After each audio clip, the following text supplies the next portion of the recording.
It took her a full 10 years to rise from nothing, from a struggling worker to a top-tier lawyer. But then, in an instant, she was framed, her license suspended, humiliated by her peers, and forced to flee the city where she had spent a decade building her life. She returned to the salt-washed town by the sea, convinced she had hit rock bottom. What she never expected was that the man who had thought of her for 10 long years was waiting for her on the other side of the water. As soon as she stepped off the boat, she tried to take a taxi, only to be shocked by the exorbitant fare. When she started to complain on the phone, the driver and his gang surrounded her. Just then, a cold voice cut through the tension. A man in a leather jacket walked over.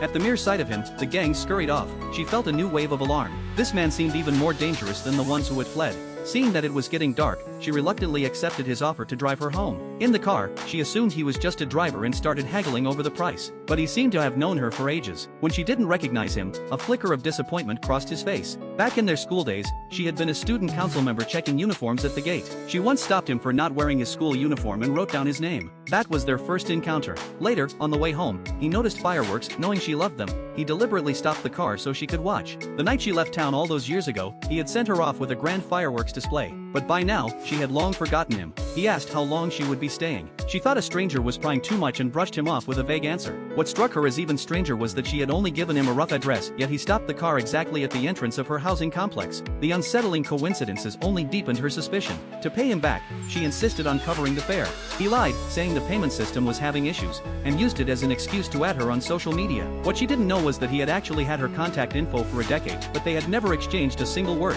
It was no wonder she didn't remember him. Stepping into her aunt's home, she felt a warmth she hadn't known in years. This modest household had been her only refuge ever since her parents died. Later that evening, when she went out to buy fruit and didn't have cash, the man appeared again and paid for her. When she tried to repay him, he just told her to go home before it got dark. As she walked, she felt someone following her. Turning a corner, she spotted him trailing behind her. When she asked why he was following her, he pointed downstairs and said he lived there. One coincidence after another left her completely baffled. Back home, her aunt told her he had moved into the neighborhood only after the new year. She described him as a kind-hearted young man who helped fix things around the house and had even caught a thief recently. The only downside, she joked, was his lack of education. Otherwise, she would have tried to set him up with her niece. The next morning, she was jolted awake by her best friend's call. The man who had once promised to wait for her return had just gone public with a new relationship on social media.